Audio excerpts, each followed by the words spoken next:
Hello and अस्सलाम वालेकुम, this is Qamar here. English के एक वर्ड से सेंटेंसेस और फिक्रात कैसे बनाते हैं, ये सिलसिला कंटिन्यू है और आज जो हम बनाएंगे, जिस वर्ड के साथ मुख्तलिफ उसके मायने बनाएंगे, मुख्तलिफ सेंटेंस बनाएंगे, वो है गेट। तो अनाउंसमेंट वही है कि English spoken English course continue है। लिंक डिस्क्रिप्शन में दिया हुआ है, आप उस लिंक पे क्लिक करके free spoken English course WhatsApp पे ज्वाइन कर सकते हैं। तो अब चलते हैं लेक्चर की तरफ।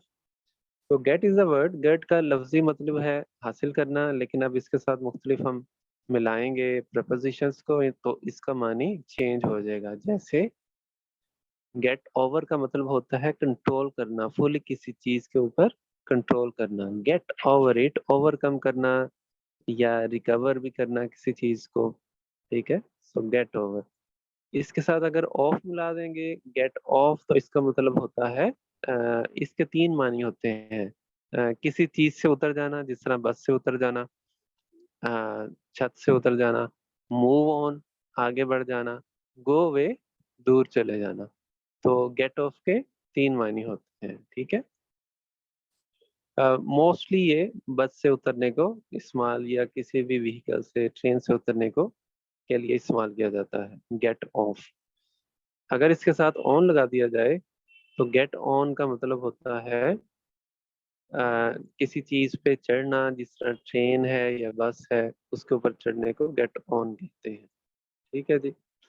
टेक टेक अ बस और train is known as get on. अगर इसके साथ अवे लगा दिया जाए, गेट अवे, तो इसका मतलब होता है गेट अवे विद का बहुत डेंजरस मायने होता है। इसका मानी होता है मर्डर, कत्ल कर देना किसी को, गेट अवे विद। ठीक है जी। अच्छा जी, आगे आ जाए। गेट के साथ अगर अप लगा दिया जाए, इसका मतलब होता है वेक अप, यानी कि उठना। ठीक है जी, उठने को, जो सुबह उठते हैं हम, उसके उठने को गेट अप कहते हैं। ठीक है। अच्छा, वेक अप होता है आंख का खुलना, गेट अप होता है बिस्तर से उठना। तो बिस्तर से उठने को गेट अप कहते हैं, आंख के खुलने को वेक कहते हैं, wake up. Get rid off, निजात हासिल करना। गेट रिड ऑफ समथिंग, किसी चीज से निजात हासिल करने को, सॉरी, निजात हासिल करने को गेट रिड ऑफ कहते हैं। जैसे बिन में कोई चीज फेंक देते हैं तो गेट रिड ऑफ हो गया। Take action to get rid of, to be free of something. ठीक है जी।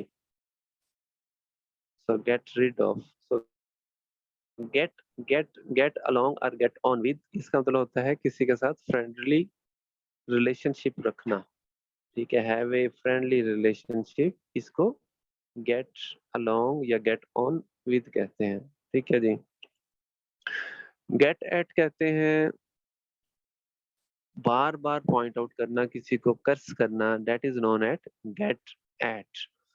सो these are some of the meanings of the get. इसको अपने स्पीचेस में, अपने ऐसे असाइनमेंट्स जहां भी है, इसको इस्तेमाल करें। तो डिफरेंट मीनिंग्स ऑफ गेट, और एक्सरसाइज करना चाहें तो लिंक पे आप एक्सरसाइज भी कर सकते हैं, ताकि आपको इसका ज्यादा आइडिया हो सके। और स्पोकन इंग्लिश के लिए लिंक दे दिया गया है। और जो रिक्वेस्ट है वो ये है कि आप इसको लाइक, सब्सक्राइब और शेयर लाजमी कीजिएगा। जिस तरह आप खाने को शेयर करते हैं, खाने को लाजमी समझते हैं कि खाना लाजमी खाते हैं, इसी तरह इसको भी आप लाजमी सब्सक्राइब, शेयर और वो कीजिएगा, बेल आइकन पे प्रेस, ताकि इस तरह की वीडियोस भी आपको मिलती रहे। दूसरा, तीन लोगों का भला भी हो जाएगा, आपका, मेरा और जिसको ये पहुंचेगी। Thank you very much for time. अल्लाह हाफिज़।